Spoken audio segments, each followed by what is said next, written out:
What if the future of the Mahabharata came down to one unborn child after the greatest war was already over? The kings had fought. The vows had been fulfilled. The field of Kurukshetra had already swallowed a generation. And yet the final question of the epic was not only who won. It was whether anything worthy could survive the hatred left behind. That is why Parikshit matters. By this point the Pandavas have technically won, but the word won feels almost dishonest. Their enemies are broken, yet their own world is full of ashes. Brothers live, but sons are dead. Thrones remain, but bloodlines are shattered. The Mahabharata is very careful here. It refuses to let us imagine that political success automatically means renewal. Renewal still has to be born. That renewal now rests in Uttara's womb. She is carrying the posthumous child of Abhimanyu, the young hero whose death inside the Chakravyuha became one of Kurukshetra's deepest wounds. Abhimanyu is gone, but his line is not yet gone. In that unborn child the epic hides a terrifying possibility and a necessary hope at the same time. And this is exactly where the story becomes more frightening than war itself. Ashwatthama has already crossed into atrocity. He has already shown that pain can become merciless when humiliation refuses restraint. So the next question is not whether he can kill one more enemy on the field. The next question is whether revenge will try to kill the future that the field can no longer reach. So the hook is sharper than it first appears. How did Parikshit become the last heir? Because the Mahabharata pushed the whole future of the Pandava line into one hidden life, then asked whether even that life would be spared. The answer will reveal what kind of victory survives when hatred has stopped caring about rules, adulthood, or tomorrow. First we need to see why this child matters so much. Abhimanyu was not only a beloved young warrior. He was the most immediate continuation of the Pandava future in the next generation. His death was therefore never just one battlefield loss. It was a dynastic fracture. When he falls, the question of succession becomes painfully narrow and dangerously fragile. Uttara is therefore carrying far more than private motherhood. She is carrying the answer to whether the Pandava line continues beyond trauma. That burden is emotional, political, and civilizational all at once. A widow's grief and a kingdom's anxiety now occupy the same womb. The epic compresses public history into one intimate vulnerability. The grief surrounding them makes this even harder. Draupadi's sons have been cut down. The war has not merely ended lives. It has thinned inheritance itself. So when we say Parikshit becomes the last heir, we are not describing a decorative detail in a genealogy.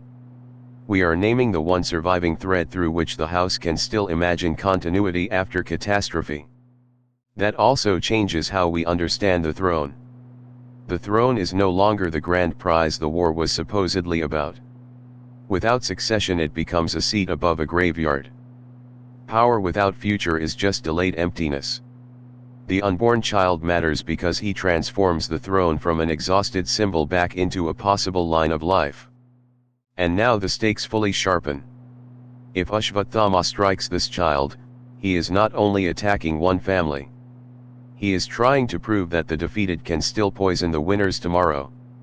That is why the coming attack feels so severe. It turns revenge into a war against continuity itself, and it tests whether divine protection will allow history to keep moving forward. After the night raid, Arjuna moves to stop Ashwatthama with Krishna beside him. At this point the story should be narrowing toward punishment. A criminal act has been exposed. The surviving defenders are in pursuit. Order ought to be reasserting itself. But the Mahabharata is not finished revealing how far rage can still travel once it has broken free of proportion. Cornered, Ashwatthama escalates again. He reaches for the level of divine weaponry where personal hatred can wound the structure of the world. Arjuna answers because helplessness is no longer possible. Suddenly the aftermath of Kurukshetra threatens to become even more destructive than Kurukshetra itself. The epic is telling us that unmastered revenge always searches for a bigger instrument. Then comes the crucial turn. Ashwatthama directs destruction toward Uttara's womb. That is why this episode matters so much. He does not merely want to kill a surviving enemy warrior. He wants to erase succession before it can even open its eyes. In one act, the logic of revenge drops all disguise and declares that tomorrow itself is now the enemy. The image is unforgettable because it strips away battlefield grandeur. A pregnant woman stands before annihilating force and turns toward Krishna for protection. The scale collapses from armies to one womb. But morally the stakes only grow larger. If this child dies, the war wins one final time even after the war is supposed to have ended. This is the story's most intense question. Can the future be protected after human beings have already pushed violence beyond the limits of justice? The Mahabharata answers not by denying the danger, but by making the danger reach its highest point first. Only then can Krishna's intervention mean what it is supposed to mean, not convenience, but the rescue of continuity from deliberate erasure. Krishna's role here is decisive. The epic remembers him as the protector who does not let the last surviving line of the Pandavas vanish under Ashwatthama's vengeance. That matters not only as miracle, but as meaning. The war may expose human beings at their most destructive, yet the story still refuses to hand the final word to destruction. Later tradition deepens this moment even further by remembering that the child who would be called Parikshit carried a trace of that vision forward. He is linked to the idea of recognition, of searching, of having somehow encountered the protecting presence before entering the world fully. Whether one emphasizes theology, poetry, or memory, the point is the same. His survival is never treated as ordinary. When Parikshit arrives, he arrives into a world that has not healed. That is important. He is not a cheerful reset button after the war. He is a saved remnant. His presence does not erase grief, but it does prevent grief from becoming total extinction. Through him the line continues, not in triumphal abundance, but in one hard-won surviving thread. This is why he becomes the last heir in such a powerful sense. The elders still live, but they belong to the war's ending generation. Parikshit belongs to what comes after. Without him, the throne would inherit only memory and ashes.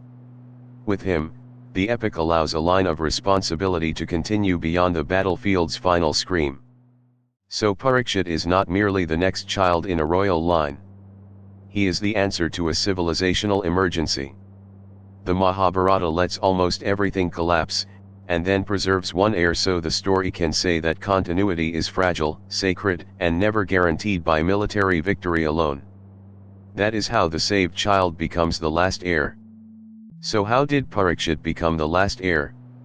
Because the Mahabharata narrowed the whole future of the Pandava line into one unborn survivor, then made that survivor the final target of revenge.